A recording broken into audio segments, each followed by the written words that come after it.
Salam değerli həmvətənlərim, bu həqiqəti hər kəsə çatdırmaqdır niyyətim. Sabah başıma bir şey gələrsə, kimlərsə deməsin, kimisə söydümü, hansısa kriminallarla razborkasımı düşdü, mənim İlham Əliyevdən başqa düşmənim yoxdur.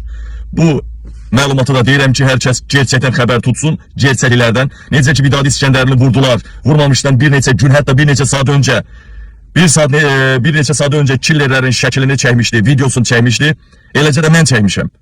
Yəqin arxa fondan da biləcəklər ki, İlham Əliyev hansı şəhərdəyəm, hansı polis orqanına gəlmişəm. 3 gündür məni izlətdirirlər. Dünən də televiziyada dedim, yayınımda dedim.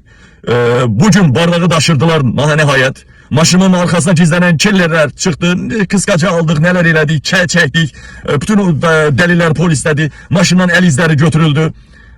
Bundan başqa indi bu dəqiqə ən böyük servisə aparıram, göndərirlər məni. Maşını rengen eləyək görə hansısa cip izləmə cihazına qoyublarım, yad cisim var mı maşında? Maşın rengen olacaq. Çox güman ki, yəqin gözümüzdə analizlərdən keçəcəyik. İlham Əliyev kişi oldu, qoy yaşayaq da, qoy mübarizəmizi aparaq da, kişi kimi mübarizə apar da. Qızların 4 dəfə ərə gedib, hərəsi 4 dəfə, nə 9 nəvən var, nə deyirsən. Özün nə görə, kişi oldu İlham Əliyev, kişi kimi mübarizə apar.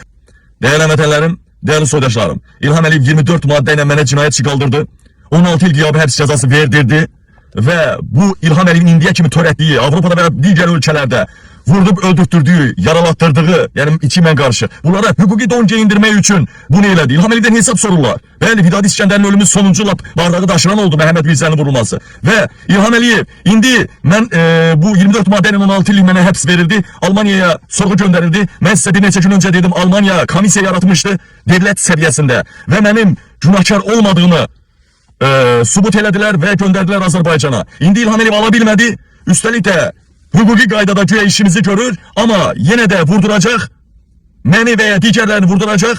İlham Əliyev bununla da deyəcək ki, mən məhkəmə ilə hüquqdan əlləşirəm, mən niyə vurdurum ki bunu? Yəni cinayətlərinə hüquqi don geyindirmək istəyir İlham Əliyev. Əgər İlham Əliyev məni vurdursa, yaralasa, mənim əzizlərim var da, birisi blogerlər olsun, ailəm olsun, onlar çıxıb desə ki, Qabil vuruldu, yaralıdır ya da ölübdür, fərq eləmir.